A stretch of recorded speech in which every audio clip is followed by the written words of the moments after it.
Good morning everyone. चलो start करते हैं। एक तो आज का लेक्चर रहेगा और एक शायद कल का लेक्चर रहेगा क्योंकि थोड़ा सा कैटलिसिस वाला पोर्शन रह जाएगा। ओके, सैटरडे को हम सरफेस केमिस्ट्री के डाउट डिस्कस करेंगे। ओके, एक बार बताना मेरे को कितने क्वेश्चन है। मैं आज आपको सेंड कर दूंगा नॉन मेडिकल वाले जो है मॉड्यूल, उसके पीडीएफ सेंड कर दूंगा ग्रुप्स के अंदर। तो सैटरडे को हम उसके डाउट्स लेंगे। कल आपका चैप्टर कंप्लीट हो जाएगा। आपने सोल्व करने हैं, आज ही सोल्व कर लेना। सर नोट्स बनाने हैं? नहीं, नोट्स कुछ नहीं बनाने हैं, मैं आपको पीडीएफ सेंड कर दूंगा सेम एज इट इज, उसके अकॉर्डिंग आपने करना है। बस ये थोड़ा ना अरेंजमेंट ध्यान रखा करो क्योंकि इसमें थोड़ी आगे पीछे अरेंजमेंट होगी, तो उसी के अकॉर्डिंग मैं पढ़ाऊंगा भी, उसी के अकॉर्डिंग आपने लिखना भी है। टेस्ट में ये आएगा चैप्टर भी, टेस्ट में श्योर नहीं है। जो सिलेबस आपको मिला है वो भी जरूरी नहीं है कि वो ही आए, क्योंकि सर बोल रहे थे कि ऑर्गेनिक आएगी। ओके चलो, लास्ट टॉपिक क्या था? लास्ट टॉपिक क्या किया था हमने?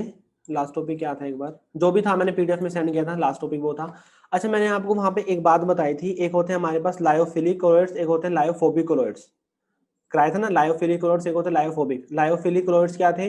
जिसको हम नॉर्मल अगर हम टेम्परेचर में उसमें वाटर में डाल रहे हैं, सॉल्वेंट डाल रहे हैं या फिर उसको थोड़ा बहुत हीट कर रहे हैं, वो डायरेक्टली कोलोइड्स फॉर्म कर लेते हैं, उनको हम बोलते हैं लायोफिलिक कोलोइड्स। जो डायरेक्टली करते हैं, इसके लिए हमें कोई भी मेथड की जरूरत नहीं, कोई भी हमें एक्सटर्नल कुछ हमें अपरेटस की जरूरत नहीं होती।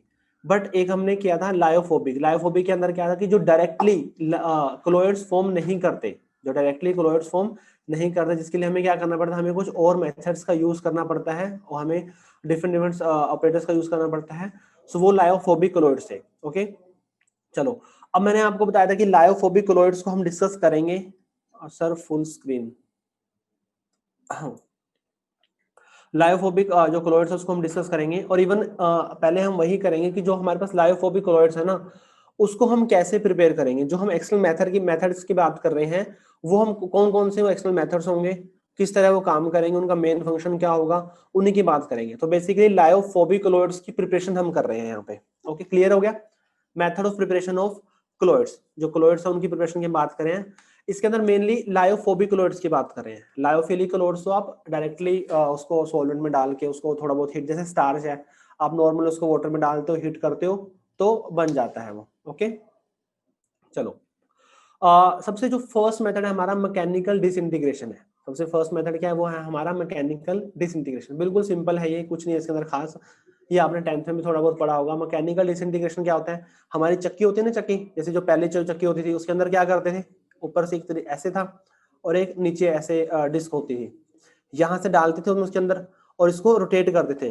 रोटेट करने से क्या होता था, जो बड़े साइज के जो पार्टिकल्स हैं वो छोटे साइज के पार्टिकल्स के अंदर कन्वर्ट हो जाते थे। यही था ना मैकेनिकल डिसइंटीग्रेशन? हाँ जेल में, चलो जेल में चक्की इस तरह चलती है, उदय को पता है। इसके अंदर यहाँ से डालेंगे और हम इसको क्या करेंगे, रोटेट करेंगे।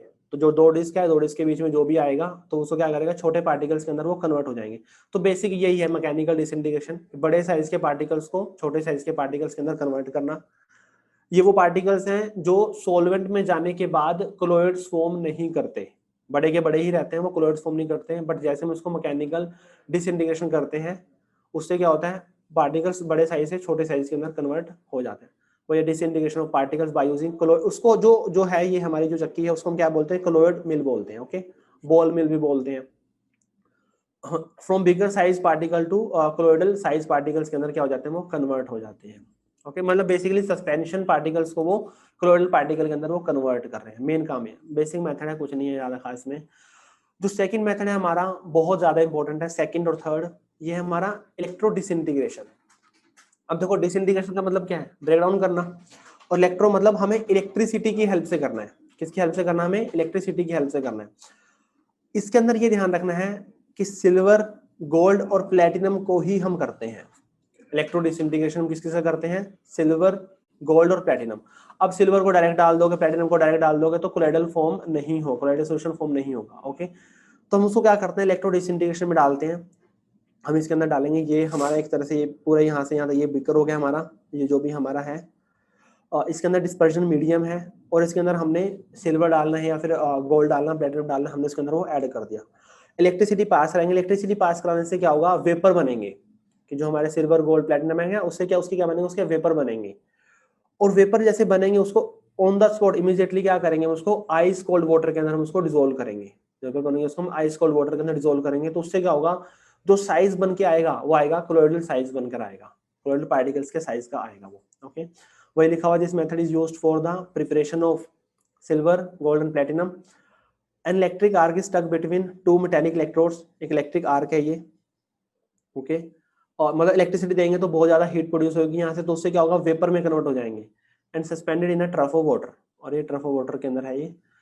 The intense heat of the arc, जो हीट से आग से बहुत ज्यादा हीट निकलेगी, उससे क्या होगा, जो हमारा मेटल है ना उसके वो वेपर स्टेट में चला जाएगा। विच आर कंडेंस्ड इमीडिएटली, जिसको हम कंडेंस करेंगे आइस कोल्ड वाटर में डालेंगे, इमीडिएटली क्या हो जाएगा वो कंडेंस हो जाएगा और कोलाइडल साइज के पार्टिकल्स के अंदर वो कन्वर्ट हो जाएगा। ओके, मेनली हम इसके अंदर क्या कर रहे हैं, मेनली हम इसके अंदर कर रहे हैं both aggregations and disintegration takes place. Disintegration भी हो रहा है और वो उसके अंदर भी हो रहा है, कंडेंसेशन भी हो रहा है उसके अंदर, वेपराइजेशन भी हो रहा है, कंडेंसेशन भी हो रहा है। तो ये हमारा इलेक्ट्रो डिसइंटीग्रेशन मेथड है। हाँ जी बताओ, किसी को डाउट है इसके अंदर? बिल्कुल सिंपल मेथड है, ध्यान क्या रखना, एग्जांपल्स। सरफेस केमिस्ट्री के अंदर एग्जांपल्स बहुत ज्यादा इंपॉर्टेंट है, एग्जांपल्स बहुत ज्यादा इंपॉर्टेंट है ये। ओके, सो एग्जांपल्स आपने याद रखना। तो सिल्वर, गोल्ड और प्लेटिनम को हम इसके अंदर करते हैं, इलेक्ट्रो डिसइंटीग्रेशन के अंदर करते हैं, तो उसी का आपने ध्यान भी रखना है ये। ओके,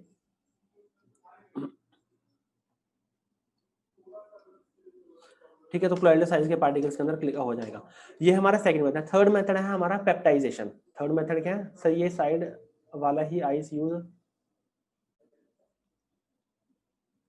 हाँ साइड वाला ही आइस यूज करते हैं, मतलब ऐसे लगा लो ना कि बाद में से तो हमने तो पूरा का पूरा इसको एक दिखा दिया, ठीक है ना। आप नॉर्मल लगा सकते हो, पहले ये रखा हमने, फिर हमने इलेक्ट्रिसिटी क्या कर दी, इलेक्ट्रिसिटी को बंद कर दिया, फिर एकदम आइस कोल्ड वाटर के अंदर डाल दिया, हमने पूरा का पूरा ऑपरेटर्स में ही दिखा दिया वो। पर अलग अलग ही होता है वैसे वे, कि पहले पूरा चैम्बर में उसको इलेक्ट्रिसिटी देंगे, फिर इलेक्ट्रिसिटी बंद कर देंगे, फिर उसको आइस कोल्ड वाटर में डाल देंगे पूरे के पूरे बीकर को। तो जो डाला हुआ है ना बाद में, वो दिखाया हुआ है यहाँ पे। समझ रहे हो मेरी बात, क्या कहना चाह रहा हूँ मैं? अब देखो इसके अंदर तो आइस भी दिख रही है, उसके अंदर तो आपको इलेक्ट्रिक आर्क भी दिख रही है, तो दोनों चीजें तो एक साथ नहीं हो सकती ना। पहले इलेक्ट्रिक आर्क वाला होगा, इलेक्ट्रिसिटी पास कराएंगे, देन हम उसको आइस कोल्ड में डालें। तो इस तरह कर सकते हो कि जो ये हमारा ऑपरेटर्स है बीकर के अंदर है, जो इनर पार्ट है जो ये वाला, ठीक है, उसके अंदर हमने इलेक्ट्रिसिटी पास कराई, वेपर से बने, उसी पूरे के पूरे ऑपरेटर्स को हमने आइस कोल्ड वाटर के अंदर डाल दिया, उसको रख दिया, ठीक है। चलो नेक्स्ट जो मेथड है हमारा थर्ड, पेप्टाइजेशन, बहुत ज्यादा ही इंपॉर्टेंट है पेप्टाइजेशन। देखो इसके अंदर ना, अब मैं आपको एक दो चीजें और बताने वाला हूँ इसके अंदर जो बहुत ज्यादा इंपॉर्टेंट है। आज का लेक्चर बहुत ज्यादा इंपॉर्टेंट है वैसे भी। जो हमारे कोलोइडल पार्टिकल्स होते हैं ना, उनके ऊपर वो चार्ज कैरी करते हैं, आइदर पॉजिटिव और आइदर नेगेटिव। या तो वो पॉजिटिव चार्ज कैरी करेंगे या फिर वो नेगेटिव चार्ज कैरी करेंगे, चार्ज जरूर कैरी करते हैं वो। चार्ज कैसे कैरी करते हैं वो भी मैं बताऊंगा आपको, और कौन सा चार्ज कैरी करते हैं वो भी मैं आपको बताऊंगा, पॉजिटिव करते हैं नेगेटिव करते हैं। मान लो अगर कोलोइडल पार्टिकल्स ने पॉजिटिव चार्ज कैरी किया तो डिस्पर्जन मीडियम का चार्ज उससे अपोजिट हो जाएगा, वो नेगेटिवली चार्ज हो जाएगी। अगर कोलोइडल पार्टिकल्स ने नेगेटिव चार्ज कैरी किया तो डिस्पर्जन मीडियम के ऊपर चार्ज पॉजिटिव हो जाएगा। चार्ज कैरी कर, चार्ज पार्टिकल्स होते हैं ये। ओके, अब चार्ज पार्टिकल्स के एक दो फिनोमिना है, एक दो फिनोमिना यही है कि एक तो फिनोमिना ये बोलता है कि कोलोइडल पार्टिकल्स हैं और डिस्पर्जन मीडियम के पार्टिकल्स भी हैं। आपने ब्राउनियन मूवमेंट टर्म सुनी होगी, ब्राउनियन मूवमेंट नाइन्थ में क्या होगा, सुना हुआ ब्राउनियन मूवमेंट? इसके अंदर भी है ब्राउनियन मूवमेंट ना, बता, और इसके अंदर भी ब्राउनियन मूवमेंट है। ब्राउन मूवमेंट में ये है, ब्राउन मूवमेंट में क्या होता है, जो कोलोइडल पार्टिकल्स हैं वो कंटिन्यूअसली जिगजैग मूवमेंट में मूव करते रहते हैं वो। ओके, क्यों मूव करते हैं, रीजन क्या इसका, कोज क्या इसका? रीजन ये है कि जो डिस्पर्जन मीडियम के पार्टिकल्स है ना, देखो समझ रहे हो डिस्पर्जन मीडियम क्या है, हमारा सोलवेंट हो गया एक तरह से, वाटर लगा लो, और डिस्पर्स फेज क्या है हमारा, सॉल्यूट हो गया, जो भी हमारा हम उसके अंदर कोलोइड्स ले रहे हैं। ओके, तो डिस्पर्जन मीडियम के पार्टिकल्स क्या करते हैं, उसके ऊपर उसको उसके ऊपर स्ट्राइक करते हैं, लिखा हो ना, when the molecules of dispersion medium strikes, जब उसके ऊपर वो स्ट्राइक करेंगे, उसके ऊपर वो टकराएंगे, तो वो क्या करेंगे, उसको वो आगे की तरफ धकेलेंगे, आगे की तरफ जाएगा, तो उसकी वजह से क्या होता है, वो मूव करते हैं। वो उसके ऊपर स्ट्राइक कर रहा है तो वो क्या कर रहा है, फिर मूव करते रहते हैं कंटिन्यूअस जिगजैग में। पहले आगे गए, जैसे यहाँ पे गए, तो फिर कोई और कोलोइडल पार्टिकल्स डिस्पर्शन मीडियम इधर से आया, तो उसने इसको इधर इधर इधर लगाया, ऐसे किया ना, पहले वो इधर गए, फिर डिस्पर्शन मीडियम इधर से आ गया, उसने इधर लगाया, तो फिर वो इधर आ गए, फिर इधर से किसी ने ऐसे इससे स्ट्राइक किया होगा, तो फिर वो इधर चले गए, ठीक है। तो ऐसे जिगजैग मूवमेंट में वो मूव करते रहते हैं। ओके, और यही रीजन होता है कि हमारा जो ये है कोलोइडल पार्टिकल्स वो सेटल डाउन नहीं होते। यही रीजन है, ब्राउनियन मूवमेंट ही उसका रीजन है। हेट्रोजीनस है बट फिर भी वो सेटल डाउन नहीं होंगे, ब्राउनियन मूवमेंट ही उसका रीजन है। ओके, अच्छा, ये तो ब्राउनिन मूवमेंट हो गया जिससे हम स्टेबिलिटी बताते हैं कोलोइडल सॉल्यूशन की। ओके, अब जो हम बात कर रहे थे कि कोलोइडल पार्टिकल चार्ज कैरी करते हैं। एक थ्योरी ये भी बोलती है कि जो कोलोइडल पार्टिकल है वो चार्ज ऐसे कैरी करते हैं कि डिस्पर्शन मीडियम के पार्टिकल्स उसके ऊपर टकराते हैं जाके, और उसकी वजह से वहां पे जैसे वहां पे थोड़े फ्रिक्शन सा होता है, उसकी वजह से वहां पे चार्ज हो जाता है उनके ऊपर। जैसे उनके ऊपर क्या हो जाता है, वो चार्ज कैरी कर जाते हैं, वो उसके ऊपर वो स्ट्राइक करते हैं, उसकी वजह से उनके ऊपर चार्ज आ जाता है, और डिस्पर्शन मीडियम पे उसके अपोजिट चार्ज आ जाता है। ये थ्योरी ज्यादा काम की नहीं, बट जो ये वाली जो थ्योरी है, जो मेन थ्योरी है वो है पेप्टाइजेशन है। पेप्टाइजेशन, पेप्टाइजेशन के अंदर क्या है, देखो पेप्टाइजेशन के अंदर है कि जो हमारे कोलोइडल पार्टिकल्स हैं जैसे प्रेसिपिटेट बनेंगे, एक मिनट, प्रेसिपिटेट बनेंगे,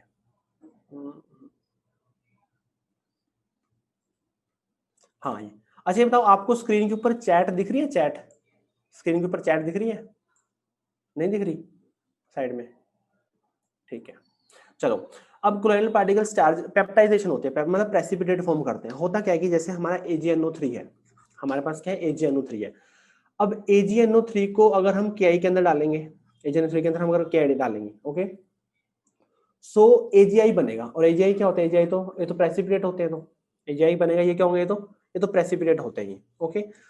सो जो ये थ्योरी है, वो थ्योरी क्या बोलती है कि जैसे कोई भी फ्रेशली प्रेसिपिटेट बनेंगे, जैसे AgI बना ना, कोई भी फ्रेशली प्रेसिपिटेट बनेगा, तो ये क्या करेगा, ये ना या तो कैटायन या फिर एनायन को ना एब्जॉर्ब करेगा।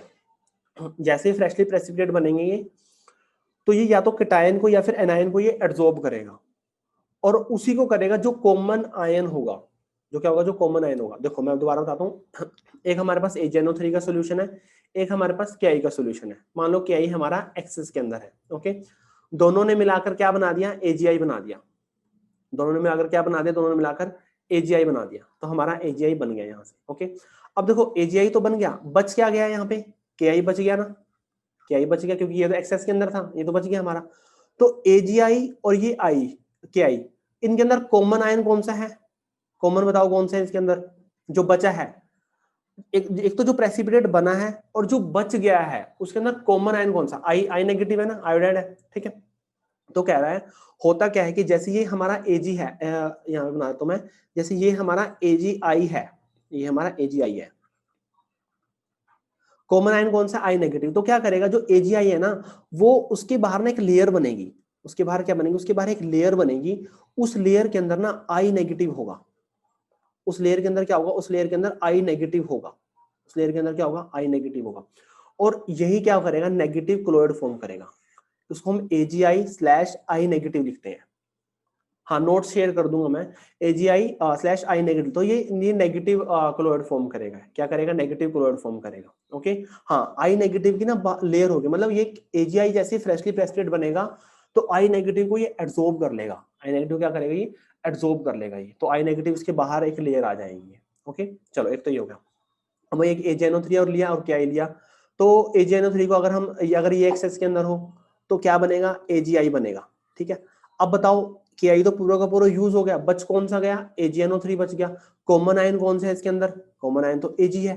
कॉमन आयन क्या? Ag है। तो इस केस में क्या होगा, जो हमारा AgI है, Ag, उसके बाहर क्या होगा? उसके बाहर एक लेयर बनेगी, उसके, और उस लेयर के अंदर क्या होगा? उस लेयर के अंदर Ag पॉजिटिव होगा। बहुत ही ज्यादा इंपॉर्टेंट है ये।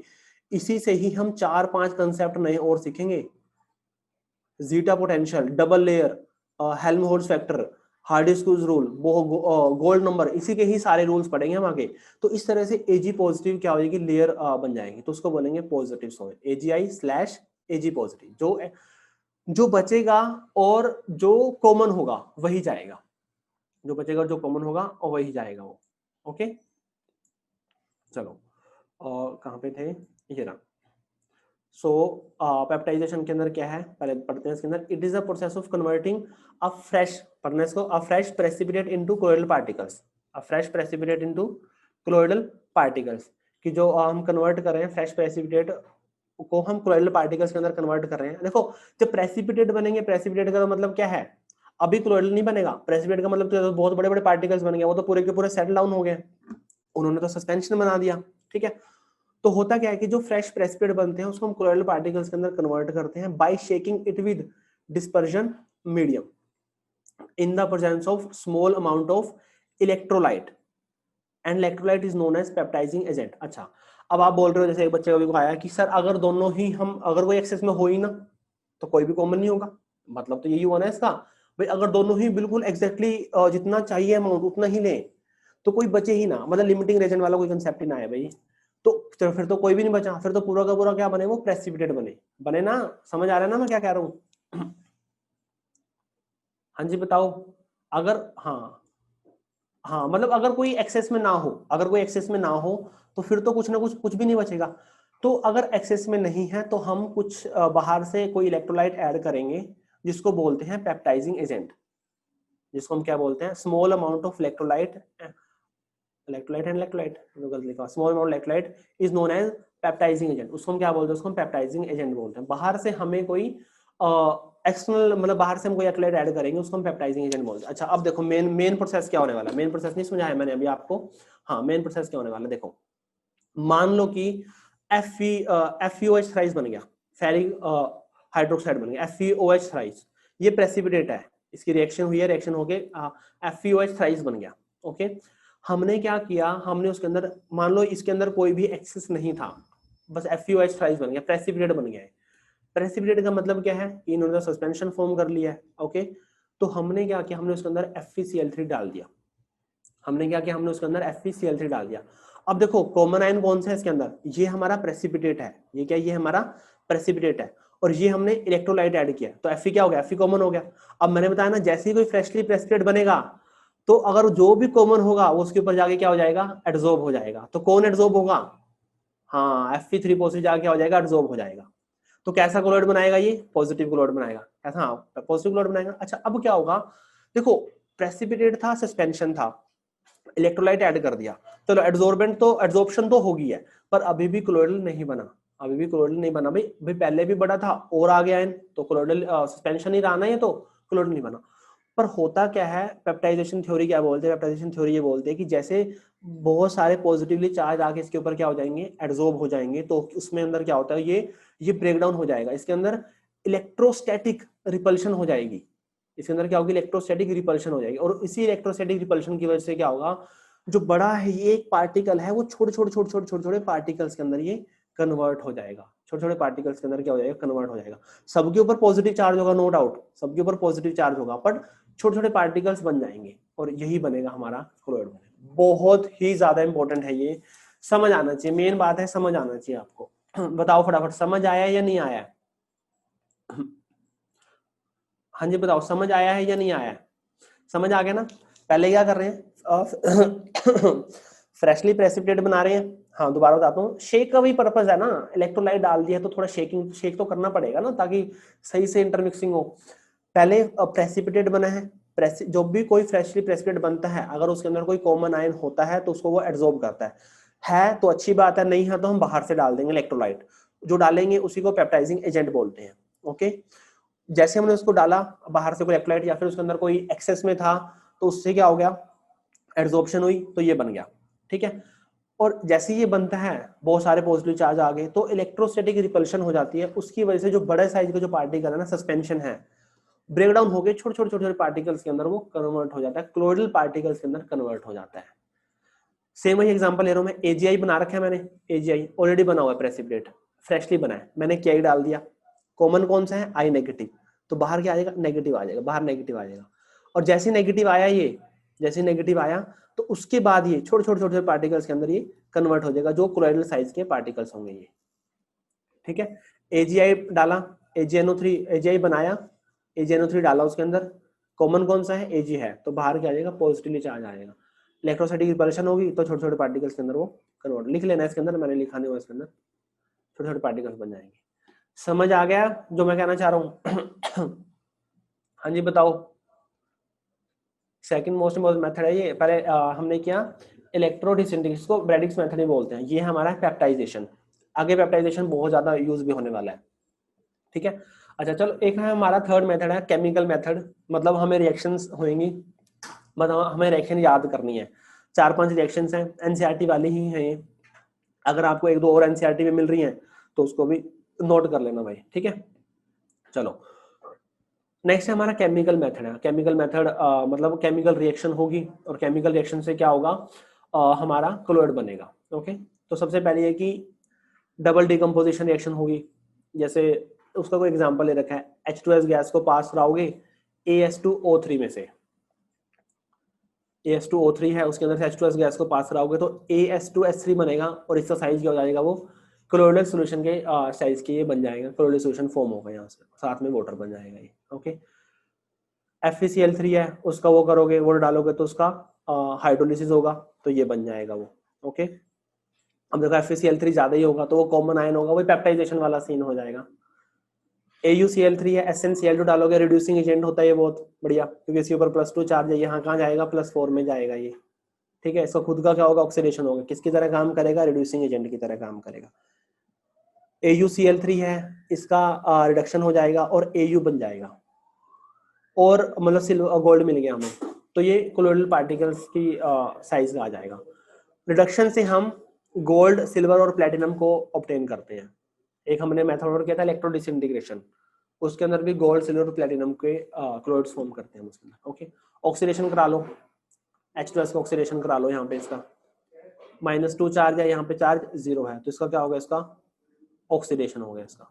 ओके, सो वही है, ये कुछ रिएक्शंस होंगे क्या उसमें होंगी, एनसीईआरटी में भी होंगी, आपने वो याद करनी है, कुछ ये 4-5 मैंने लिख दिए हैं। ओके, तो ये 3 से 4 मेथड है जिसकी वजह से हम जो लायोफोबिक है ना, लायोफोबिक क्लोराइड्स हम बना सकते हैं। नॉर्मल नहीं बना सकते, नॉर्मल वाटर में ऐड करेंगे या किसी डिस्पर्जन मीडियम में ऐड करेंगे तो नहीं बनेंगे भाई, कोई हमें अलग से मेथड यूज करना पड़ेगा, तब हम तब बना पाएंगे उसको। हाँ जी, क्लियर है, फटाफट बताओ बताओ, ये जो मेथड्स हैं, मेथड्स क्लियर है ना। हाँ, थोड़ा ना सीरीज लिखते रहना, कॉपी पे ना नोट करते रहना कि हाँ पहले हमने क्या लिखना है, पहले हमें लिखना है method of preparation of lyophobic chlorides, क्योंकि ना थोड़ी सी ना सीरीज आगे पीछे होने वाली है, इसलिए मैं आपको बोल रहा हूँ, क्योंकि बाद में बच्चों के मैसेज आए थे पिछले वाली पीडीएफ में, बच्चे थोड़े कंफ्यूज हो गए थे, तो लिखते रहना साथ साथ थोड़ा ना, मतलब सीरीज के अकॉर्डिंग कर लेना। ठीक है, चलो अच्छा, अब ना हम करेंगे प्योरिफिकेशन मेथड्स, कि हमें प्योरीफाई करना है जो भी है हमारे पास। प्योरीफाई करने का मतलब है भी, मान लो कोई भी हमारे पास क्लोराइड सॉल्यूशन है, उसके अंदर जो क्रिस्टलोइड है ना, क्रिस्टलोइड को हमें रिमूव करना है।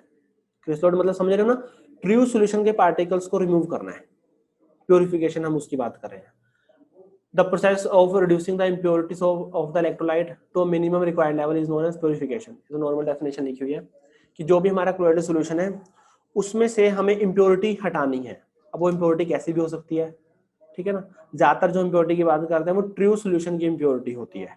ट्रू सॉल्यूशन मतलब पार्टिकल साइज जो क्या है, बहुत छोटा है पार्टिकल साइज।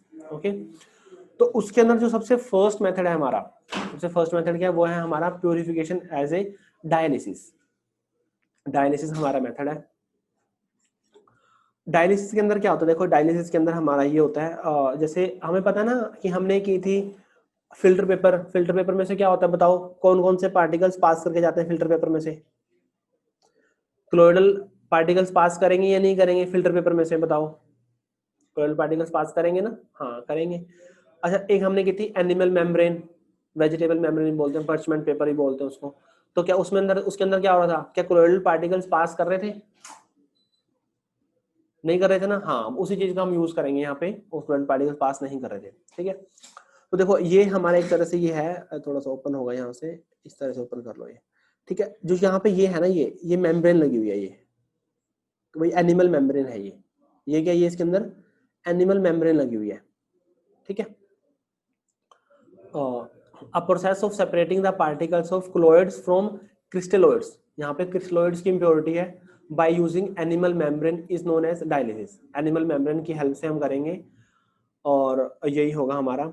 तो देखो होता क्या है इसके अंदर, जैसे हमने इसके अंदर डाली, हाँ जो भी हमारा इम्प्योर सोल्यूशन है इसके अंदर हमने ऐड कर दिया, इसके अंदर ऐड करने से क्या होगा, अब इसके अंदर बड़े पार्टिकल्स भी हैं, छोटे पार्टिकल्स भी हैं, मतलब बड़े जैसे बड़े बड़े दिख रहे हैं ना, ये बड़े पार्टिकल्स को क्या हो गए, ये देखो ये लिखा हुआ है, बड़े पार्टिकल्स हो गए क्लोइड्स, जो छोटे छोटे पार्टिकल्स हैं डॉटेड वाले वो हो गए हमारे क्रिस्टलोइड्स, वो क्या हो गए, वो हमारे क्रिस्टलोइड्स हो गए। ओके, अब हमें पता है कि इसके अंदर से कौन पास करेगा, ये एनिमल मेम्ब्रेन, एनिमल मेम्ब्रेन में से कौन पास करेगा, एनिमल मेम्ब्रेन में से तो क्रिस्टलोइड के पार्टिकल्स पास कर जाएंगे, एनिमल मेम्ब्रेन में से क्रिस्टलोइड के पार्टिकल्स पास कर जाएंगे। ओके, अब वो पास कर जाएंगे तो होता क्या है, पास कर जाएंगे चलो ठीक है, अब वो बाहर निकल गए, पर वो अंदर भी तो जा सकते हैं दोबारा, बाहर जब आ सकते हैं तो अंदर भी तो जा सकते हैं ना दोबारा।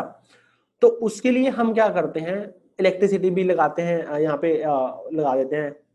बिना इलेक्ट्रिसिटी के भी हो जाता है भाई, ऐसे कोई जरूरी नहीं कि हर बार इलेक्ट्रिसिटी से हो, इलेक्ट्रिसिटी की हेल्प भी ले लेते हैं, बिना इलेक्ट्रिसिटी के भी हो जाता है।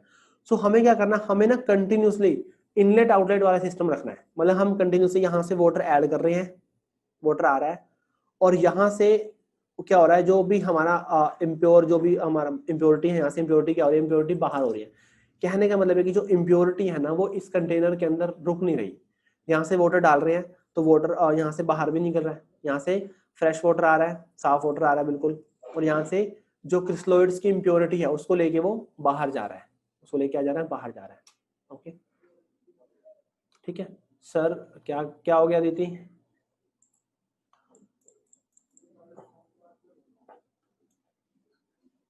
समझ आ रहा है ना भाई मैं क्या कह रहा हूँ? भाई ये जो है हमारी इलेक्ट्रिसिटी से, और ये जल्दी हो जाता है, जो ये है ना प्रोसेस वाला, ये जल्दी हो जाता है इलेक्ट्रिसिटी की हेल्प से। जो ये है, ये हमारी एनिमल मेम्ब्रेन है, ये हमारी एनिमल मेम्ब्रेन है। तो इसके अंदर से जो क्रिस्टलोइड के पार्टिकल्स हैं वो तो बाहर निकल जाएंगे, क्योंकि उसका साइज तो क्या छोटा है। बट वही है कि अगर हम इसको किसी चैम्बर में रख रहे हैं तो वो दोबारा से अंदर भी जा सकते हैं। तो इसलिए हम क्या करते हैं, इसलिए हम यहाँ पे जो वाटर है, जो इनलेट आउटलेट का फ्लो कंटिन्यूसली चलता रहता है वो। ओके, वाटर कंटिन्यूसली अंदर आ रहा है और वाटर कंटिन्यूसली बाहर, यहाँ से बाहर जा रहा है। यहाँ से तो फ्रेश वाटर आ रहा है, बिल्कुल साफ वाटर आ रहा है, पर यहाँ पे वो क्रिस्टलोइड्स की इम्प्योरिटी को लेके जा रहा है। ओके, तो यही है हमारा डायलिसिस है। मेन जो इसकी एप्लीकेशन है उसके अंदर बहुत ज़्यादा है। ब्लड को प्योरीफाई करने के लिए यूज करते हैं, आर्टिफिशियल किडनी की तरह इसका यूज करते हैं। हाँ, हेमो पढ़ा होगा ना, बायो वाले बच्चों ने पढ़ा होगा हेमोडायलिसिस, बायो वालों ने पढ़ा है, कराया होगा सर ने आपको बायो में। हाँ, आर्टिफिशियल किडनी की उसके अंदर यूज करते हैं इसका, वो वही यूज है ये बस। वाटर को 10th में किया था, हाँ पर तो सब नहीं किया होगा बस, फिर तो वही इसकी एप्लीकेशन वही है ये। ओके, ये तो नॉर्मल एक चैम्बर में कर रहे हैं। एक नॉर्मल हो गया अल्ट्रा फिल्ट्रेशन। अल्ट्रा फिल्ट्रेशन भी वही नॉर्मल मेथड है। अल्ट्रा फिल्ट्रेशन के अंदर क्या है कि जो हमारा फिल्टर पेपर है ना, फिल्टर पेपर को हमने, फिल्टर पेपर को ट्रीट कर दिया, मतलब उसके ऊपर हम कोटिंग कर दिया जेलेटिन की या फिर फॉर्मेल्डिहाइड की। कहने का मतलब है कि फिल्टर पेपर का मतलब क्या है, उसका पोर साइज बड़ा होता है, और हमने उसको छोटे पोर साइज के अंदर कन्वर्ट कर दिया, उतना कर दिया जितना एनिमल मेम्ब्रेन का पोर साइज होता है। या तो एनिमल मेम्ब्रेन ले लो डायरेक्ट, या फिर आप फिल्टर पेपर ले लो। आप लैब में गए होंगे, फिल्टर पेपर आपने बहुत तरीके के देखे होंगे। एक नॉर्मल आपने फिल्टर पेपर देखा होगा, नॉर्मल फिल्टर पेपर जो जैसे रफ कॉपी के पेज होते हैं वैसा फिल्टर पेपर होता है। देखा है लैब में गए हो कभी? जैसे रफ कॉपी के होते हैं ना, ग्रे से बेकार से पेजेस होते हैं, एक उस तरीके का फिल्टर पेपर होता है, सस्ते वाला होता है वो। ठीक है, एक होता है बिल्कुल एक बढ़िया वाला होता है, जो बिल्कुल पैकिंग किया होता है, व्हाइट कलर का होता है, उसके ऊपर उसका पोर साइज भी लिखा होता है, भी इतना उसका पोर साइज है।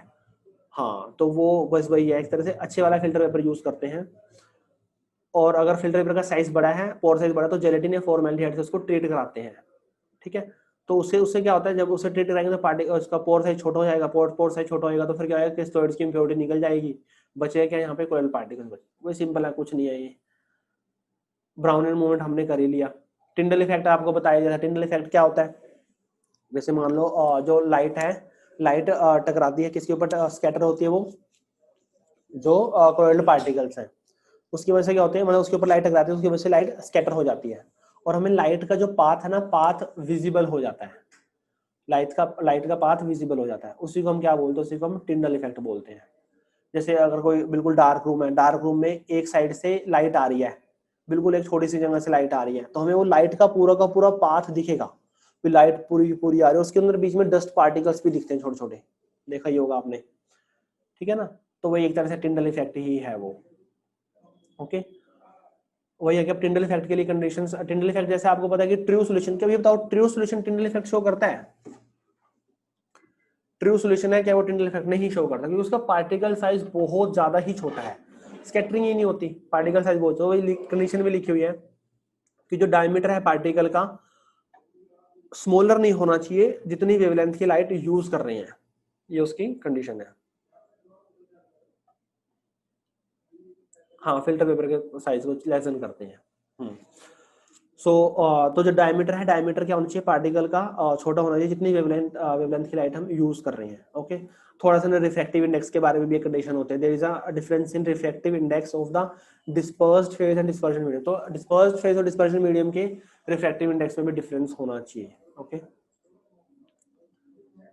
टिंडल इफेक्ट के आपको पता है कि स्काई का कलर ब्लू दिखता है, ये सारा जो कॉमेट ऑफ टेल, ये टिंडल इफेक्ट की वजह से ही होता है, क्योंकि जो लाइट है, लाइट जो टकराती है पार्टिकल्स के ऊपर तो लाइट का पाथ विजिबल हो जाता है, उसी की वजह से वो उसी को ही हम टिंडल इफेक्ट बोलते हैं बेसिकली। ठीक है, अच्छा तो आपने कैसे लिखना है, इसका ऑर्डर कैसे लिखना है, ये तो बिल्कुल सेम लिखना है, यहाँ से जितने भी पेजेस कराए ना बिल्कुल same as it is copy कर लेना, यहाँ तक कॉपी करना है, टिंडल इफेक्ट का कॉपी करना है। कहाँ तक कॉपी करोगे, टिंडल इफेक्ट का कॉपी करोगे। जीटा पोटेंशियल मैं भी बताऊंगा जीटा पोटेंशियल क्या होता है, टिंडल इफेक्ट का कॉपी करोगे। अच्छा अब मेन चलेगा यहाँ पे। अच्छा उसके बाद आ जाओगे यहाँ पे, एक मिनट, उसके बाद आ जाओगे यहाँ पे, मतलब आप ना जीटा पोटेंशियल वगैरह ये helm holes electrical double layer नहीं लिखोगे, ये भी नहीं लिखोगे। ठीक है, टिंडल इफेक्ट, एयर नहीं भाई, डस्ट पार्टिकल्स है ना उसके अंदर, एयर की बात थोड़ा ना कर रहे हैं। टिंडल इफेक्ट लिखोगे, उसके बाद लिखोगे ये electrical property of colloidal solution. ये मैंने आपको ऑलरेडी बता दिया है कि जो कोलोइडल पार्टिकल्स होते हैं, कोलोइडल पार्टिकल्स क्या करते हैं, चार्ज कैरी करते हैं। कोलोइडल पार्टिकल्स क्या करते हैं, चार्ज कैरी करते हैं। चार्ज कैरी करने का बता दिया, पॉजिटिव कोलोइड भी बनता है और नेगेटिव कोलोइड भी बनता है। नेगेटिव सोल बोलते हैं, पॉजिटिव सोल बोलते हैं। सर पीडीएफ के पेजेस पे नंबरिंग कर देना, कैसे नंबरिंग करूं भाई बताओ। तो चार्ज कैरी करता है। अच्छा ये ना अब बहुत ही ज्यादा इंपॉर्टेंट एग्जांपल्स है और आपने एग्जांपल्स याद रखने हैं। ओके, जनरली बात करते हैं, वो तो हमें पता है कि क्लोराइड है वो पॉजिटिव भी हो सकता है नेगेटिव भी हो सकता है, बट जनरली है ये शायद एनसीईआरटी में भी एग्जांपल्स होंगे। जैसे नेगेटिव सोल के कुछ एग्जांपल है और पॉजिटिव सोल के कुछ एग्जांपल है। भाई क्वेश्चन डायरेक्ट आता है, 4 ऑप्शन होंगे, चारों में से पूछ रहे हैं कि बताओ पॉजिटिव सोल कौन सा है या फिर नेगेटिव सोल कौन सा है।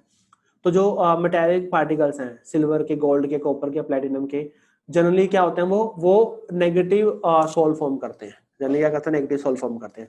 मेटल सल्फाइड्स हो गए हैं, CDS, EX2S3, स्टार्च, गम, जेलेटिन, क्ले, चारकोल, ये क्या है, ये नेगेटिव सोल के एग्जांपल्स हैं। ये क्या है, नेगेटिव सोल के एग्जांपल्स हैं ये। ओके, सो ये नेगेटिव। पॉजिटिव सोल के क्या एग्जांपल है, हाइड्रोक्साइड्स हो गए हैं, हाइड्रेट्स, मेटल ऑक्साइड्स हो गए हैं, Al2O3.XH2O, Fe2O3.XH2O, टाइटेनियम ऑक्साइड। ठीक है, हीमोग्लोबिन डाइज, टाइटेनियम ऑक्साइड बहुत ही अच्छा एडसॉर्बेंट है भाई, TiO2 बहुत ही एडवांस टेक्निक आ रही है आजकल, वाटर प्यूरिफिकेशन में काम कर रहे हैं इसका, टाइटेनियम ऑक्साइड का। टाइटेनियम ऑक्साइड अगर आएगा वीडियो देखना कभी यूट्यूब के ऊपर टाइटेनियम ऑक्साइड की। टाइटेनियम ऑक्साइड से क्या होता है कि जो बिल्कुल नाले का पानी है ना वो भी साफ हो जाता है। कैसे साफ होता है ये ना, सनलाइट से एनर्जी लेके तब काम करता है ये, सनलाइट की प्रेजेंस में रिएक्शन शो करता है ये, एडजॉर्प्शन शो करता है ये। तो होता क्या है, जैसे हम बिल्कुल खराब पानी है, जैसे बिल्कुल नाले वाला पानी है, उसके अंदर अगर हम टाइटेनियम ऑक्साइड डाल दें तो उससे पता क्या होता है, जितने भी उसके अंदर इम्प्योरिटी है ना वो सारी की सारी अपने पास एब्जॉर्ब कर लेगा, मतलब सारी की सारी ना एक जगह कर देगा, बिल्कुल कॉर्नर में कर देगा सारी की सारी इम्प्योरिटी। और दूसरी तरफ क्या होता है, दूसरी तरफ साफ वाटर आ जाता है। टाइटेनियम डेंजरस है, उसके ऑक्साइड्स हर एक ऑक्साइड थोड़ी ना होगा। ठीक है, तो ये पॉजिटिव और नेगेटिव सोए कुछ एग्जांपल्स हैं, ये आपने याद करने हैं। Okay sir, video as it is डाल देना, चलो वीडियो एज इट इज डाल देंगे इसके अंदर। ठीक है, चलो ओके, यहां तक लिख लिया आपने, मेटालिक पॉजिटिव और नेगेटिव सोल आ गया। ओके, ये कुछ उसकी और प्रॉपर्टी दिखा रहे हैं। इलेक्ट्रोफोरेसिस, कैटाफोरेसिस क्या होता है, हमें पता है कि भाई कोलोइडल पार्टिकल्स क्या करते हैं, चार्ज कैरी करते हैं। तो हमने क्या किया, हमने इलेक्ट्रोफोरेसिस मतलब है कि एक यहाँ पे इलेक्ट्रो लगा दी है प्लेट, एक यहाँ पे लगा दी, मतलब एक यहाँ पे नेगेटिव टर्मिनल हो गया और ये क्या हो गया, पॉजिटिव टर्मिनल हो गया।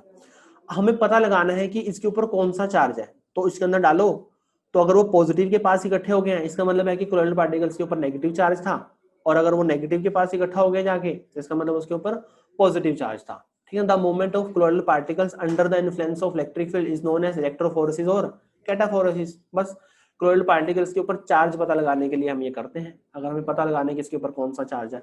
इलेक्ट्रो ऑस्मोसिस क्या होता है, नॉर्मल ऑस्मोसिस आपको पता ही है, उसमें अगर इलेक्ट्रिसिटी भी ले आओगे तो इलेक्ट्रो ऑस्मोसिस बन जाएगा उसके अंदर, क्योंकि हमें पता है ना कोलोइडल पार्टिकल्स के ऊपर जो भी चार्ज होगा उसके ऑपोजिट चार्ज होगा डिस्पर्जन मीडियम के ऊपर, उसके ऑपोजिट चार्ज होगा डिस्पर्जन मीडियम पे। ठीक है, और ऑस्मोसिस में आपको पता ही है कि पार्टिकल्स, बताओ कोलोइडल पार्टिकल्स मूव करेंगे या फिर डिस्पर्जन मीडियम के पार्टिकल्स मूव करेंगे, बताओ पास कौन से पार्टिकल्स करेंगे। डिस्पर्शन मीडियम के पार्टिकल्स पास करेंगे मेम्ब्रेन में से या फिर क्लोइडल पार्टिकल्स करेंगे? मीडियम के करेंगे ना, सॉल्वेंट के करते हैं, सॉल्यूट को तो नहीं करते ना। हाँ, तो वही है ये। It is a phenomena in which molecules of the dispersion medium are allowed to move under the influence of an electric field. भाई एक तो ऑस्मोसिस हो रहा है, नॉर्मल हो रहा है, टाइम लगेगा वो होने में। एक है कि हमने इलेक्ट्रिसिटी ले आए उसके अंदर, और हमें पता है कि डिस्पर्शन मीडियम के ऊपर चार्ज है, तो उससे क्या होगा, बहुत जल्दी हो जाएगा और हमें चार्ज का पता भी चल जाएगा। जो डिस्पर्शन मीडियम के ऊपर चार्ज होगा उसका ऑपोजिट चार्ज किस पे होगा, कोलोइडल पार्टिकल पे होगा। यहां तक लिखना है आपने इलेक्ट्रो ऑस्मोसिस तक, यहाँ पे इलेक्ट्रोऑस्मोसिस तक लिखना है आपने, ठीक है। अच्छा, इसके बाद कौन सा करोगे? हाँ, उसके बाद आपको बताऊंगा मैं, अभी ये नहीं लिखना, कोएगुलेशन वाला नहीं लिखना, जीटा पोटेंशियल करेंगे इसके बाद। जीटा पोटेंशियल, वॉइस कट हो रही है बार बार, वॉइस कट हो रही है बार बार, ऐसा तो नहीं हो रहा भाई? हो रही है क्या, बताओ? नहीं हो रही भाई। अच्छा, उसके बाद ना जीटा पोटेंशियल वाला कंसेप्ट आएगा, बहुत ही इंपॉर्टेंट कंसेप्ट है ये। हार्डी-स्क्यूज रूल भी बताऊंगा मैं आपको। हार्डी-स्क्यूज रूल क्या है, कहाँ से रूल है ये? ओके, जीटा पोटेंशियल देख लो, जीटा पोटेंशियल बहुत इंपॉर्टेंट है। देखो हमने अभी किया ना, जैसे AgNO3 है, AgNO3 के अंदर अगर हम Ke एक्सेस में डालेंगे तो उससे क्या होगा, पहले AgI बनेगा, फ्रेशली जैसे ये फ्रेशली बनेगा, फ्रेशली प्रेसिपिटेट फॉर्म होंगे, तो ये जो भी कॉमन आयन होगा उसको वो एब्जॉर्ब करेगा। कॉमन आयन कौन सा है, Ki एक्सेस में है, तो I नेगेटिव क्या होगा, I नेगेटिव कॉमन आयन हो गया, I नेगेटिव क्या होगा, I नेगेटिव कॉमन आयन हो गया। अच्छा, अब होता क्या है, देखो ध्यान से देखो एक बार, यहाँ पे ये हमारा है AgI, ध्यान से देखना इसको, ये है हमारा AgI, बना फ्रेशली प्रेसिपिटेट, Ki एक्सेस में था, I नेगेटिव इसके पास जाके हो गया, I नेगेटिव इसके पास जाके एब्जॉर्ब हो गया। जो I नेगेटिव इसके पास जाके एब्जॉर्ब हुआ है ना, उसको तो बोलते हैं हम फिक्स्ड लेयर। ऑब्वियसली पूरी एक लेयर बन गई है ना लेयर, उसको हम क्या बोलेंगे, उसको हम फिक्स्ड लेयर बोलेंगे। अब देखो I नेगेटिव तो जाके एब्जॉर्ब हो गया, बचा कौन सा, K पॉजिटिव। K पॉजिटिव बच गया ना भाई। जो हमारा K पॉजिटिव है, K पॉजिटिव तो नॉर्मल सॉल्यूशन में ही रहेगा, K पॉजिटिव क्या रहेगा, नॉर्मल सॉल्यूशन में ही रहेगा, मतलब सॉल्यूशन में नॉर्मली मूव करेगा वो, ओके। और जब ये नॉर्मली सॉल्यूशन में मूव करेगा ना, मतलब एक हल्का सा, मतलब जो ये बना है ना, ये पूरा का पूरा यहां तक बना है, इसके सराउंडिंग में K पॉजिटिव रहेंगे, इसके सराउंडिंग में भी K पॉजिटिव रहेंगे, बट ये जो K पॉजिटिव है ना, ये कंटिन्यूसली चेंज हो रहे हैं, मूव कर रहे हैं ना भाई, ये कंटिन्यूसली क्या हो रहे हैं, चेंज हो रहे हैं। और जो ये रहेंगे ना K पॉजिटिव, इसको हम बोलते हैं, ये भी एक लेयर टाइप से ही बोल देते हैं, बट इस लेयर को बोलते हैं हम डिफ्यूज्ड लेयर, या फिर इसको बोलते हैं मोबाइल लेयर, या फिर इसको क्या बोलते हैं, मोबाइल लेयर बोलते हैं। देखो हमने पहले सिर्फ एक ही लेयर की बात की थी कि फ्रेशली प्रेसिपिटेट बनेंगे, जो भी कॉमन आयन होगा वो जाके क्या हो जाएगा, एब्जॉर्ब हो जाएगा। अब कॉमन आयन का दूसरा बच गया, जैसे Ki है ना, Ki का I नेगेटिव तो एब्जॉर्ब हो गया सारा का सारा जाके, बच क्या गया, K पॉजिटिव, वो तो भाई हमारा पूरे सॉल्यूशन में रहेगा और वो सॉल्यूशन में कंटिन्यूसली मूव कर रहा है। वो solution K positive attract by I negative आप बोल सकते हो, बट फिक्स नहीं है, फिक्स नहीं है, कहने का मतलब है कि मूव कर रहे हैं ये, भाई नए आ रहे हैं, पुराने मूव कर रहे हैं, मतलब रुक नहीं रहे वहां पे, मतलब वो रहेंगे K पॉजिटिव बाहर रहेंगे, बट रुक नहीं रहे, मूव कर रहे हैं वो, ठीक है। वहां पे भी एक लेयर सी क्रिएट हो जाती है, उसी लेयर को बोलते हैं डिफ्यूज लेयर या फिर मोबाइल लेयर। उस लेयर को क्या बोलते हैं, डिफ्यूज लेयर या फिर मोबाइल लेयर बोलते हैं। तो उसको ना बुक्स के अंदर आप देखोगे तो इस तरह से रिप्रेजेंट कर रखा होगा, AgI बनेगा, फिर एक लेयर बनेगी, देखो एक लेयर बना रखी है, I नेगेटिव की लेयर बना रखी है, उसको बोल रखा है फिक्स्ड लेयर। फिर एक लेयर और बनेगी, उसको बोलेंगे मोबाइल लेयर, उसको बोलेंगे मोबाइल लेयर। और इस पूरे जो फिनोमिना है, पूरे को कंबाइन करके इसको बोलते हैं, this is called Helmholtz electrical double layer. जब दो लेयर बन जाएंगी, दो लेयर किसने बताया, हेल्महोल्ट्ज ने बताया, इसलिए उसका नाम रखा गया Helmholtz electrical double layer, Helmholtz electrical double layer. एक एग्जांपल और देखो भाई, चलो AgNO3 है, क्या डाल दिया, एक्सेस में कौन सा है हमारा, AgNO3 है, पहले AgI बनेगा, कॉमन आयन कौन सा है, Ag है, तो कॉमन आयन Ag जाके क्या हो जाएगा वो, जैसे ये रहा AgI बना, AgI बन गया, Ag पॉजिटिव क्या हो गया, Ag पॉजिटिव जाके एब्जॉर्ब हो गया, फिक्स लेयर बन गई पहली, बच क्या गया, नाइट्रेट, NO3 नेगेटिव। तो ये हमारी डिफ्यूज लेयर या फिर मोबाइल लेयर है, ये मूव कर रहे हैं, मतलब एक लेयर सी क्रिएट हो रही है, पर वो फिक्स नहीं है, NO3 नेगेटिव वही रहेंगे, बस हिलेंगे ही नहीं, ऐसा कुछ नहीं है भाई, मूव कर रहे हैं, ठीक है। इसी को बोलते हैं हेल्महोल्ट्ज इलेक्ट्रिकल डबल लेयर। इसको क्या बोलते हैं? हेल्महोल्ट्ज इलेक्ट्रिकल डबल लेयर बोलते हैं। पहले ये बताओ डबल लेयर समझ आई है नहीं आई? डबल लेयर क्यों बोल रहे हैं बताओ भी, ये चीज समझ आई है या नहीं आई है? इंपॉर्टेंट है ये चीजें सारी, पता होनी चाहिए आपको। नॉर्मल पढ़ोगे समझ नहीं आएगा, बट यहाँ पे आपको आई होप क्लियर हो गया होगा कैसे मैं बात कर रहा हूँ। एक्सेस में होगा नहीं होगा तो हम बाहर से कोई डालते हैं, कोलोइडल बनाने के लिए तो डालेंगे ना, वरना तो कोलोइडल बनेगा ही नहीं। ठीक है, तो डालेंगे तो पॉजिटिव नेगेटिव चार्ज भी कैरी करेंगे। ओके चलो यहाँ तक हो गया। अब आते हैं अपना दोबारा, क्या था वो टॉपिक रह गया था, हाँ जीटा पोटेंशियल। कहता है जीटा पोटेंशियल क्या होता है? जीटा पोटेंशियल होता है कि the potential difference between fixed layer and mobile layer is known as zeta potential. कह रहे कि जो फिक्स्ड लेयर और मोबाइल लेयर के बीच जो भी पोटेंशियल डिफरेंस क्रिएट होगा that is called zeta potential. उसको हम क्या बोलेंगे? उसको हम जीटा पोटेंशियल बोलेंगे। जीटा का सिंबल होता है ना, जीटा का सिंबल पढ़ा होगा आपने, इस तरह से कुछ, इस तरह सिंबल था, कैसे था वो, इस तरह से कुछ सिंबल होता है जीटा का, है ना, इस तरह सिंबल इस तरह से होता है शायद, मतलब उसको इस तरह से बनाते हैं, हाँ इस तरह से है इस तरह से ही है, हाँ तो वही इसका सिंबल भी वही है ये जीटा। देखा सिंबल तो किया होगा ना, किया है कि नहीं किया बताओ भाई? हाँ नहीं किया, छोड़ दो फिर नहीं किया तो चलो जीटा का इस तरह सिंबल होता है, जैसे वो छह होता है ना, वो हिंदी में छह होता है, उस तरह से ही बनता है ये, इस तरीके से होता है, बुक्स के आगे लिखा होता है, सिंबल लिखे होते हैं बुक्स के आगे ना, इस तरह से बनता है। हाँ फिजिक्स में क्या होगा ना, केमिस्ट्री में तो है नहीं, क्या बात कर रहा हूँ मैं, फिजिक्स की ही बात कर रहा हूँ। हाँ ले भाई आ गया सिंबल मेरे को, ये कहाँ से लाया ध्रुव? इसके अंदर है क्या ये? अच्छा ये कंप्यूटर से ध्रुव ने तो बना ही दिया। बिल्कुल सही। तो ये हो गया हमारा जीटा पोटेंशियल हो गया। ये हेल्महोल्ट्ज इलेक्ट्रिकल डबल लेयर बता दिया। डबल लेयर क्या होती है? One type of ions of electrolyte are absorbed on the surface of colloidal particles, it is called fixed layer. एक टाइप के आयंस क्या होंगे, पुलकित का गलत है, वो क्या होंगे, वो एब्सॉर्ब हो जाएंगे, उसको हम फिक्स्ड लेयर बोलेंगे। This layer attracts the positively charged ions from the medium forming a second layer called diffuse layer. जो फिक्स लेयर बनेगी वो अट्रैक्ट करेंगे, बट वो फिक्स नहीं होंगे, कंटिन्यूसली वो मूव करते रहेंगे, चेंज होते रहेंगे। The double layer of oppositely charge formed is called Helmholtz electrical double layer. उसको हम क्या बोलते हैं? हेल्महोल्ट्ज इलेक्ट्रिकल डबल लेयर बोलते हैं उसको। हाँ जी समझ आ गया, हेल्महोल्ट्ज इलेक्ट्रिकल डबल लेयर। जो सीरीज में बता रहा हूं उसके अकॉर्डिंग ही लिखना है कॉपी में, क्योंकि ये दो नोट्स हैं, ये कुछ नोट्स मैंने अभी लिखे थे समझाने के लिए, और ये नोट्स सीबीएसई के नोट्स हैं, तो दोनों को कंबाइन करके मैं बता रहा हूँ। तो किसी के पेज पे कुछ आ रहा है, किसी के पेज पे कुछ आ रहा है। चलो यहां तक समझ हो गया, जीटा पोटेंशियल समझ हो गया, समझ आ गया यहां तक। उसके बाद आपने करना है कोएगुलेशन। कोएगुलेशन बताओ क्या होता है कोएगुलेशन? बताओ क्या होता है? गोल्ड नंबर भी आएगा भाई, गोल्ड नंबर कहाँ जाएगा, गोल्ड नंबर भी आएगा।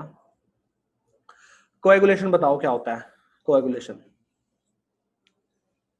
इकट्ठा होना, बेसिक तो यही है ना, एग्रीगेट टुगेदर, जब वो इकट्ठे हो जाते हैं, हाँ कोएगुलेशन हो जाती है, हाँ वही है। तो एक नई टर्म आएगी कोएगुलेशन, ओके, और कोएगुलेशन में ही आएगा हमारा एक रूल आएगा, हार्डी-स्लूज रूल, ओके, और गोल्ड नंबर भी उसके बाद ही आएगा। Blood mechanism to stop bleeding, okay, हाँ क्लोट करना, ब्लड क्लोटिंग में आप बोल रहे हो, कोएगुलेशन इकट्ठा होना, बेसिकली पार्टिकल्स काफी सारे इकट्ठे हो जाए तो कोएगुलेशन होता है, ठीक है। तो देखो when an electrolyte is added to a colloidal solution, the colloidal solution take ion to positively charge and get neutralized. This neutralized start accumulating and form large size particle and ultimately settle down.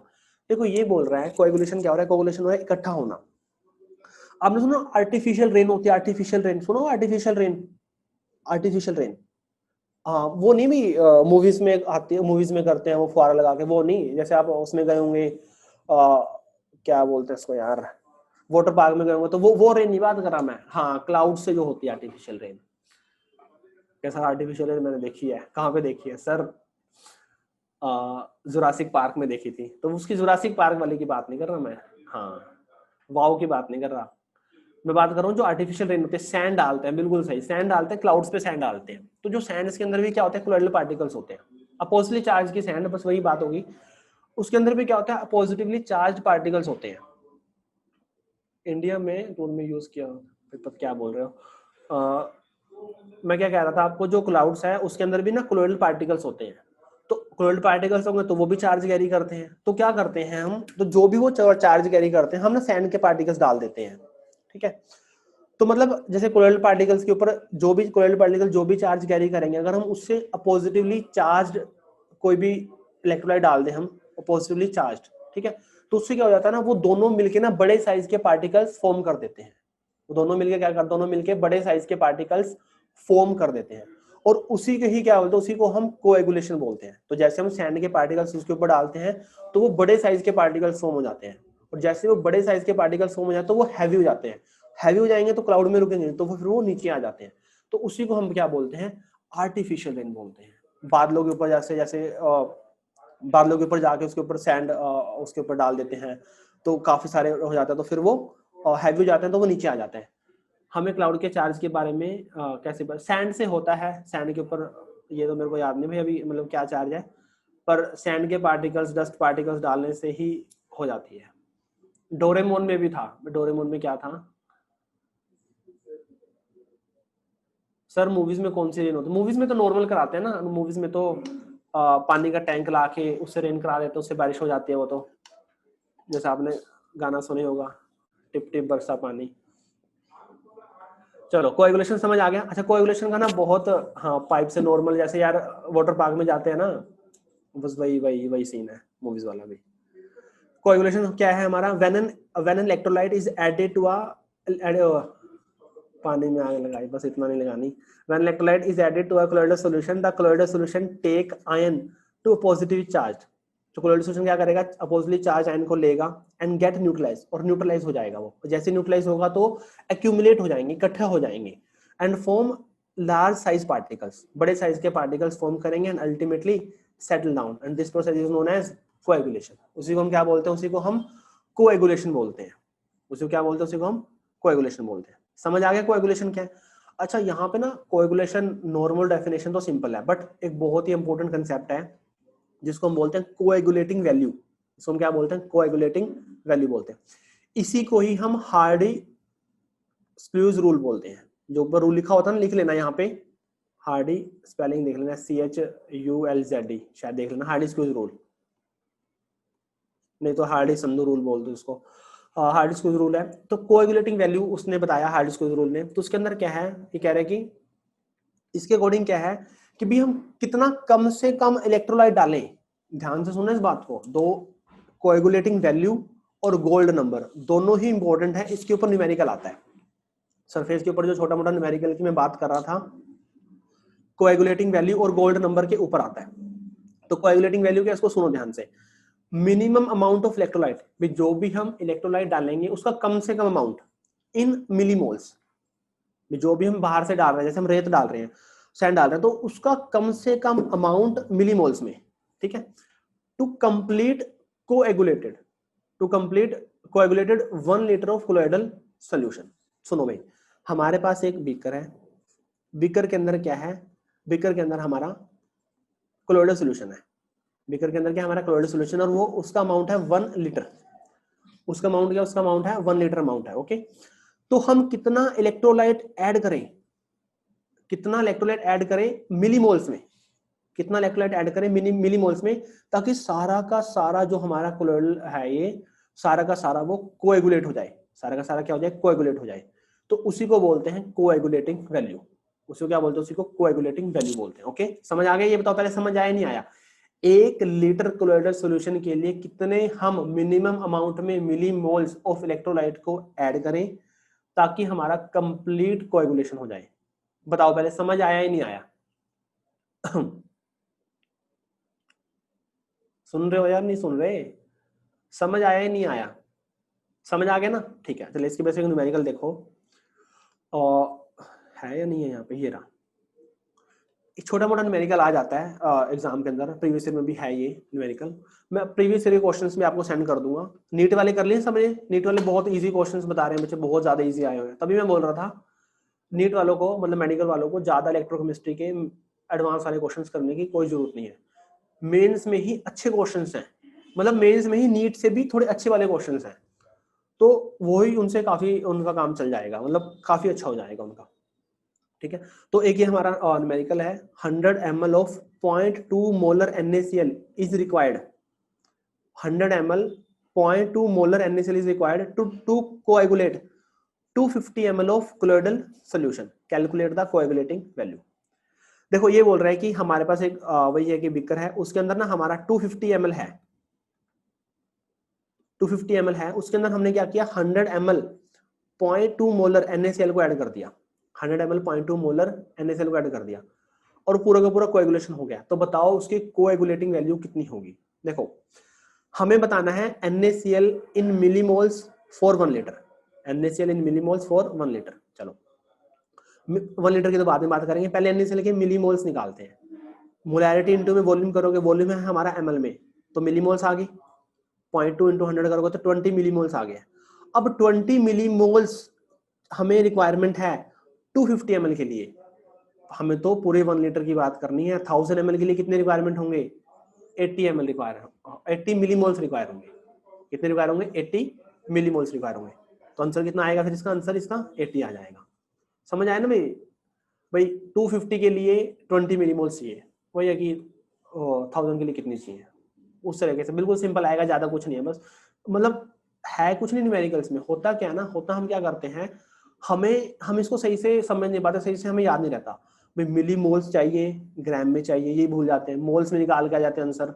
1 litre उसने दे दिया 10 litre, 10 litre के लिए answer निकाल दिया। तो ये चीज ध्यान रखनी है, कंडीशन ध्यान रखनी है, इलेक्ट्रोलाइट मिलीमोल्स में होना चाहिए, और जो हमारा कोलोइडल सॉल्यूशन है वो 1 लीटर की हम बात कर रहे हैं, जितना भी लगेगा मिनिमम मिनिमम मिनिमम है ये, उसको हम कोएगुलेटिंग वैल्यू बोलेंगे। अच्छा अभी देखो, अगर किसी की कोएगुलेटिंग वैल्यू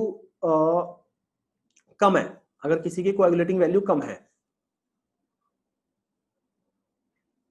तो उसकी कोएगुलेटिंग पावर ज्यादा होगी भाई। अगर किसी की कोएगुलेटिंग वैल्यू कम है, जो हमारा इलेक्ट्रोलाइट उसकी कोएगुलेटिंग वैल्यू कम है, तो उसकी कोएगुलेटिंग पावर ज्यादा होगी ना भाई। कम डालने में ही कोएगुलेशन होगी है, समझो इस बात को। कम डाला, कोएगुलेटिंग वैल्यू कम है, कम है मतलब कम डाला हमने, कम ऐड किया है, बट कोएगुलेशन होगी है सारे की, इसका मतलब उसकी कोएगुलेटिंग पावर क्या है, कोएगुलेटिंग पावर ज्यादा है भाई। कम से ही काम चल गया बहुत सारा, कम से ही उसने ज्यादा का काम कर दिया। कोएगुलेटिंग वैल्यू तो कम है, कम डाला है हमने, बट उसकी पावर ज्यादा है, उसने काम ज्यादा का किया है। ओके, और कोएगुलेशन जो पावर होती है वो चार्ज की डायरेक्टली प्रोपोर्शनल होती है भाई। जो हम इलेक्ट्रोलाइट ऐड कर रहे हैं ना, उसका जितना ज्यादा चार्ज होगा उतना ज्यादा वो न्यूट्रलाइज करेगा। एक तो है हमारा NaCl है, NaCl एक तो हमारा NaCl में Na पॉजिटिव Cl नेगेटिव। मान लिया कि हमारे पास नेगेटिव क्लोराइड है, हाँ इसके अंदर ना बड़ा कंफ्यूज करता है ये क्वेश्चन मैं आपको बता रहा हूँ, यहाँ पे लिख लेते हैं, चलो ध्यान से सुनना। एक टाइप का क्वेश्चन बिल्कुल सिंपल है वैसे तो, बस थोड़ा सा ध्यान रखना है। मान लिया कि हमारा क्लोराइड नेगेटिव क्लोराइड है, मान लिया कि हमारा क्लोराइड कैसा नेगेटिव क्लोराइड है, कौन सा उसको न्यूट्रलाइज करेगा, पॉजिटिवली चार्ज न्यूट्रलाइज करेगा। एक हमने डाला है NaCl, एक हमने डाला है MgCl2, तो बताओ कोएगुलेटिंग पावर किसकी ज्यादा होगी। 1 है NaCl, 2 4 MgCl2, बताओ किसकी ज्यादा होगी, Mg की ज्यादा होगी। सिंपल सी बात है भाई, उसके ऊपर 2 पॉजिटिव चार्ज है, ज्यादा न्यूट्रलाइज करेगा, ज्यादा न्यूट्रलाइज करेगा जल्दी सेटल डाउन होंगे। ठीक है, चलो यहाँ पे ठीक हो गया बात। ओके, अब कंफ्यूज ये करता है, जैसे ये वाला है हमारा, मान लो इसके अंदर जैसे ये वाला क्वेश्चन है, क्वेश्चन के अकॉर्डिंग करते हैं। सर टाइम हो गया भाई, जिसका टाइम हो गया वो जा सकता है। लेक्चर है क्या इसके बाद कोई, 2 मिनट और कराऊंगा मैं, मतलब 5 मिनट लगेंगे गोल्ड नंबर के अंदर, पूरा कराऊंगा मैं। मान लिया हमारे पास पॉजिटिव क्लोराइड है, पॉजिटिव के लिए क्या चाहिए, नेगेटिवली चार्ज चाहिए ना, पॉजिटिव के लिए क्या चाहिए, नेगेटिव चार्ज। तो इनमें से चारों ऑप्शन में से जिसका नेगेटिव चार्ज ज्यादा होगा उसकी कोएगुलेशन क्या होगी, कोएगुलेशन पावर ज्यादा होगी। तो इसके ऊपर 4 नेगेटिव चार्ज आएगा, इस कॉम्प्लेक्स के ऊपर। Mg के ऊपर 2 नेगेटिव आएगा, फोस्फेट के ऊपर 3 नेगेटिव आएगा, Cl के ऊपर नेगेटिव आएगा। तो फिर A, C, B और D, ये क्या हो जाएगा, ऑर्डर हो जाएगा। मैं ये कह रहा था आपने क्लोराइड के अकॉर्डिंग करना है। आपने जैसे क्लोराइड अगर पॉजिटिवली चार्ज है तो सिर्फ नेगेटिवली चार्ज को देखना है। अगर क्लोराइड हमारा पॉजिटिव है तो नेगेटिव देखना है, नेगेटिव है तो पॉजिटिव देखना है, दूसरे वाला नहीं देखना। अगर दूसरे वाले के अकॉर्डिंग करोगे तो आंसर गलत हो जाएगा। अगर पॉजिटिवली चार्ज है तो सिर्फ नेगेटिव को कंपेयर करो, अगर सिर्फ नेगेटिवली चार्ज है तो सिर्फ पॉजिटिव को कंपेयर करना है। ये नहीं है कि ओवरऑल कंपेयर करने लग गए हो, तो गलत हो जाएगा फिर। ये बात समझ रहे हो ना मेरी, क्या कहना चाह रहा हूं मैं भाई। जैसे जैसे ये है यार, एक है हमारे पास MgSO4, एक है हमारे पास सोडियम फॉस्फेट Na3PO4। अब मेरे को बताओ ये 1 है ये 2 है, अगर मेरे को कोई पॉजिटिव क्लोराइड को क्या करना है, न्यूट्रलाइज करना है, तो बताओ कोएगुलेटिंग पावर किसकी ज्यादा होगी, 1 की ज्यादा होगी 2 की ज्यादा होगी, 2 की ज्यादा होगी ना, ठीक है। और वही हाँ 2 की ज्यादा, अगर वही मेरे पास कोई नेगेटिव क्लोराइड है, अगर वही मेरे पास कोई नेगेटिव क्लोराइड है, तो बताओ कोएगुलेटिंग पावर किसकी ज्यादा होगी, 1 की ज्यादा होगी Mg के ऊपर। हाँ बस यही चीज ध्यान रखनी है आपने, क्लोराइड के अकॉर्डिंग बात कर रहे हैं यहाँ पे हम। हाँ बस ये अगला वाला क्वेश्चन भी इसी के ऊपर ही है। अब AS2S3 दे दिया, अब आपको पता होना चाहिए, बताओ ये नेगेटिव क्लोराइड है या फिर ये पॉजिटिव क्लोराइड है, एग्जांपल लिखवाए है ना, उसके अंदर से पता चलेगा पॉजिटिव क्लोराइड है या फिर ये नेगेटिव क्लोराइड है। ये पॉजिटिव क्लोराइड का एग्जांपल है, तो पॉजिटिव के लिए हम नहीं, AS सल्फाइड तो नेगेटिव होंगे ना, हाँ नेगेटिव क्लोराइड का एग्जांपल है ये। तो इसके ऊपर हमें पॉजिटिव के अकॉर्डिंग बात करेंगे, तो जो भी क्लोराइड होगा ना, तो उसके लिए क्लोराइड के एग्जांपल याद रखने हैं आपको कि कौन सा पॉजिटिव बनाता है कौन सा नेगेटिव बनाता है। क्वेश्चन में नहीं देगा कि पॉजिटिव नेगेटिव, क्वेश्चन में एग्जांपल देगा, जैसे सल्फाइड दे दिया, तो आपको पता होना चाहिए कि वो पॉजिटिव है या फिर वो नेगेटिव है। समझ आ गया मैंने क्या क्या बोला मैंने? हाँ जी समझ आ गया ना। चलो बस एक लास्ट टॉपिक छोटा सा रह गया है, गोल्ड नंबर।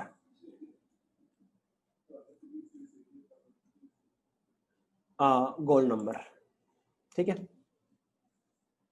गोल्ड नंबर के बाद ना बिल्कुल सिंपल है ये, इमल्शन क्या होता है आपको पता ही है, इमल्शन क्या होता है, oil in water, water in oil, emulsifying agent क्या होता है, डीमल्सिफाइंग एजेंट क्या होता है, ये सारा आप अपने आप देख लेना बिल्कुल। एप्लीकेशन से इमल्शन की एप्लीकेशन क्या है, ये मैंने थोड़ा बहुत लिख दिया, ठीक है। CBSE के अकॉर्डिंग एक बार पढ़ लेना इसको।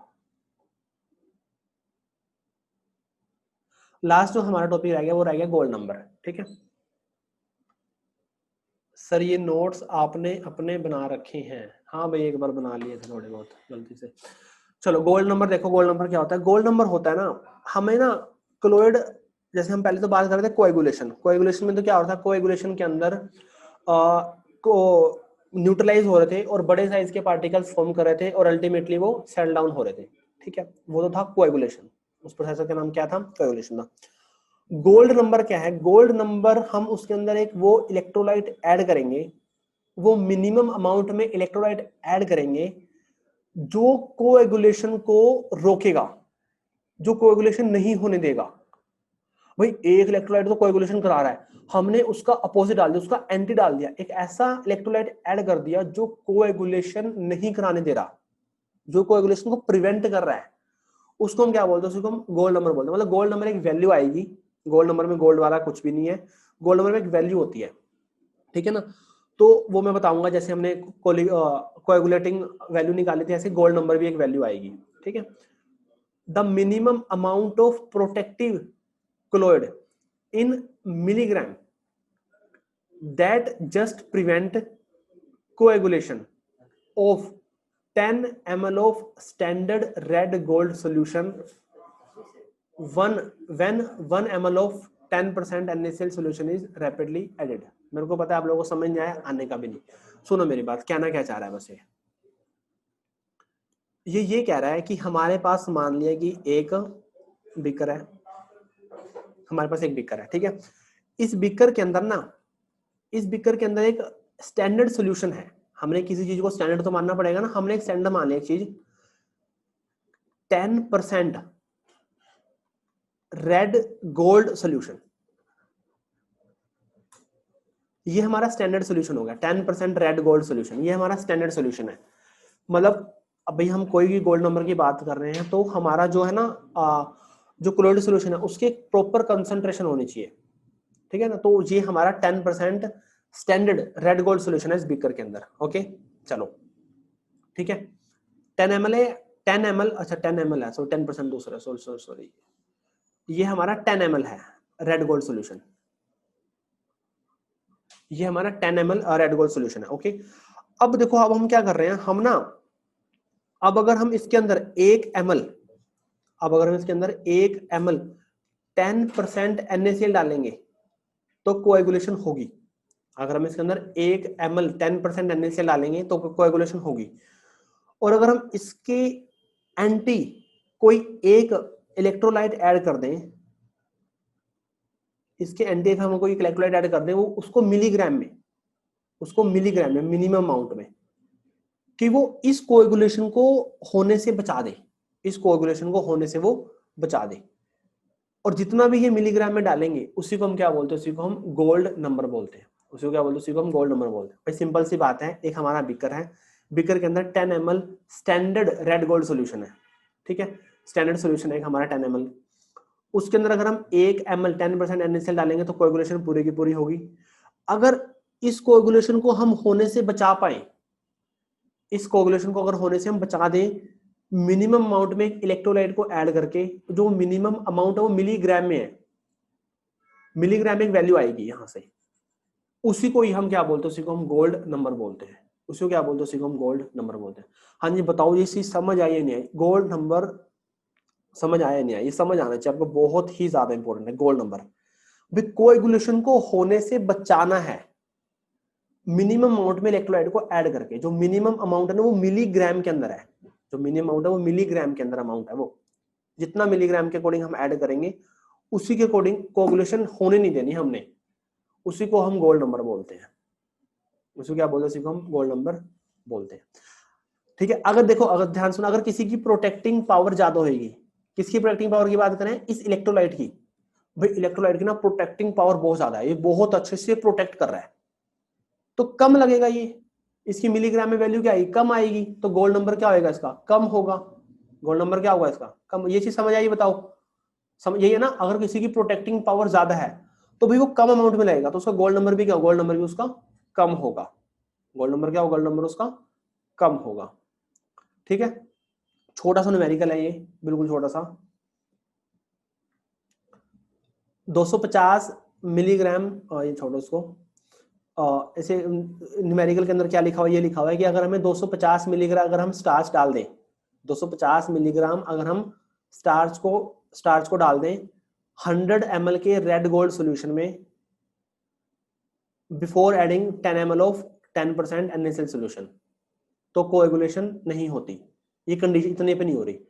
देखो ये है 100 ml, हमें तो निकालना है 10 ml के अकॉर्डिंग, ओके, और ये भी 10 ml है और हम इसको लेते हैं 1 ml के अकॉर्डिंग।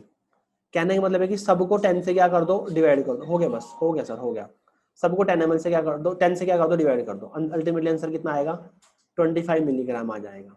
ठीक है, वही मैं बता रहा हूँ, पढ़ लेना, फिर भी कोई डाउट हो कल क्लास लेंगे, हाँ नोट्स में कर दूंगा, कल क्लास लेंगे, कल ज्यादा टॉपिक नहीं रहता, कुछ नहीं समझ आएगा, गोल्ड नंबर नहीं आएगा, मैं 2-4 न्यूमेरिकल ले आऊंगा, 2-4 न्यूमेरिकल सोल्व कर लेंगे, ठीक है, समझ आ जाएगा, कोएगुलेटिंग वैल्यू और गोल्ड नंबर के ऊपर न्यूमेरिकल छोटा सा आ जाता है, समझ आना चाहिए किस तरह निकालना है, बस कंडीशंस ध्यान होनी चाहिए। ठीक है, okay, thank you so much. ये एक बार पढ़ लेना, गोल्ड नंबर क्या होता है बता दिया, इमल्शन आपको पता ही है, ये छोटे से उसके टाइप है इमल्शन के, नहीं तो मैं आपको कल दोबारा से ये रिपीट करा दूंगा, ये लास्ट वाला क्वेश्चन। ठीक है, ओके, मैं अब मीटिंग एंड कर रहा हूँ, नेक्स्ट क्लास है, जो भी डाउट होगा मेरे से ले लेना। ठीक है।